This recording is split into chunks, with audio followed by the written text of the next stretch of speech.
Located in Nyakinama village, just 7 kilometers out of Musanze town, is a unique African jungle for campers known as Redrocks Backpackers Campsite. We started Redrocks actually as a goal to help the community. And because tourism was the biggest industry in Rwanda, we thought, how does tourism help the community? So that's when we did culture tourism. And there's nobody who knows the Rwandan culture like the locals that actually live it. So we had to work with the district of Musanze, and where we are, it's called Nyakinama. So they gave us a list of people, starting with the poorest. So we have women, 20 women. We have those that are poor, we have single mothers, and we have those living with HIV. So they do different activities, for example, banana beer making, basket weaving, farming, homestays, and all the other activities that actually talk about the Rwandan culture. Now, what happens is we get guests that come and stay here because we have a hostel and camping site. This encampment sits on a magnificent crater-like valley that is cordoned off by gently cascading hills. This is a garden. People camp all over this place. So sometimes people bring their own tents, and when they bring their own tents, we charge them $6. They can camp anywhere around the grounds. Then also those others that actually don't bring their tents, they use our tents. We have some there. And as we go ahead, this is all the camping site. And in front of us, there's a ground, which is a playing ground for anything. We do have concerts here, we are having different artists come here, local artists come to Redrocks every weekend to perform.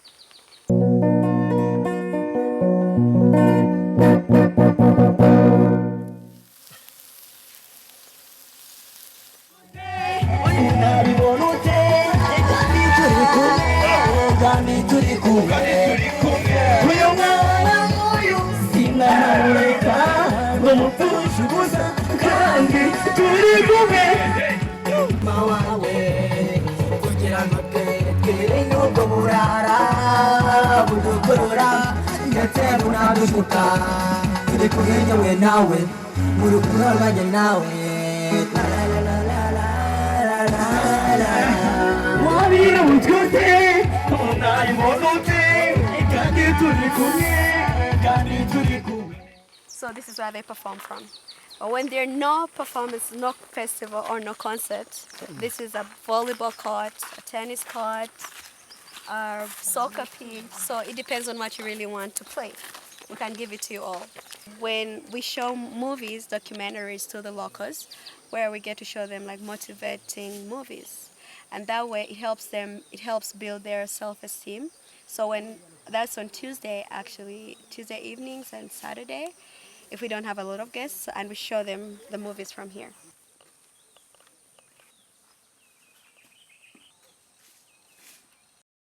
This is the Stone Club. It's our club at night when we have guests that actually are interested in dancing and listening to African music. We bring them here, and this is where they dance from. And also we get to show movies to the locals from here, documentaries mostly, that tell a story of somebody who came from nothing to something to help build their esteem and them to believe in themselves and know that they can make it. So that's why we show them the movies. Other times we do cooking lessons. Now when we do cooking lessons, we get food from the farm, which is ahead, and then we cook from there. And those are the locals that do it. It's one of the other activities. They cook from the kitchen down there, and then they bring the guests here. So we bring chairs and tables and everything. And then they get to share with the locals and the guests, which is usually fun. One of my best activities. And then the guests get to actually do the activities, not only go trekking or go hiking, but also to see the beauty of Rwanda. The founders' main aim was to bring the community, conservation and tourism together in order to exchange culture and promote tourism.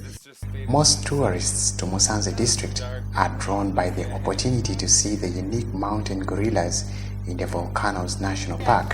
However, after gorilla trekking, most of them usually want to melt into the community to experience the country's culture firsthand. Hi, my name is Blair from Michigan, United States of America. I've always believed that the worst enemy of Africa is the media. What people know about Africa is not what you experience once you're in Africa, and what makes your experience even more rich is not just the wildlife and the landscape, it's the people. I do think that cultural tourism is very important. It is a bit difficult, however, at times, because when you do go to a village and try to learn about the culture, if the local people at times don't speak the language, I don't feel you get as much out of it. But if that communication, that language barrier was not there, I think it's very important on both sides, what you learn from the local people and what you have to give to the local people, the exchange of experiences. One of the other things that I believe is not explored as much in Africa, as much as the landscape or as much as the wildlife, is the local cultures. If I look back at my camera through the pictures I've taken, they're all pictures of animals, of the wildlife, because that's what I'm being exposed to. I'm not exposed to a village, the culture, which was part of the reason why I came here, but I don't think it fully exists out there for people to interact, for tourists to interact or travelers to interact with the locals, whether it be in a city or whether it be in a village, whether it be weaving a basket or exchanging stories. Yeah, like this much. I don't know if I'd be able to finish it because I wouldn't have the materials, unfortunately, unless I continue using plastic and newspaper and other things that you mentioned earlier.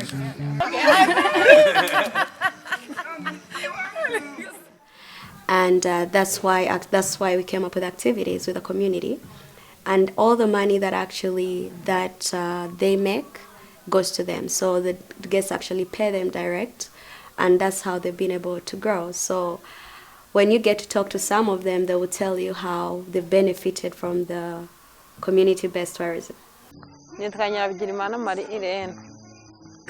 nkaba nkora hano kuboha hano muri Redrocks, nkaba nkora gaseke, nkenga inzoga, ngahinga, nkigisha n'abakerarugendo guteka ibya Kinyarwanda, umuco nyarwanda muri rusange. Mu by'ukuri akamaro byamariye ni kenshi cyane, kuko nari ndi umuntu uciye bugufi cyane, mpingira abandi, none ubu ngubu mbonamo icyo kurya, nkabona n'icyo kunywa, abana nkabajana mu mashuri, mfite n'ihene n'inka imwe, nkaba narabikuye.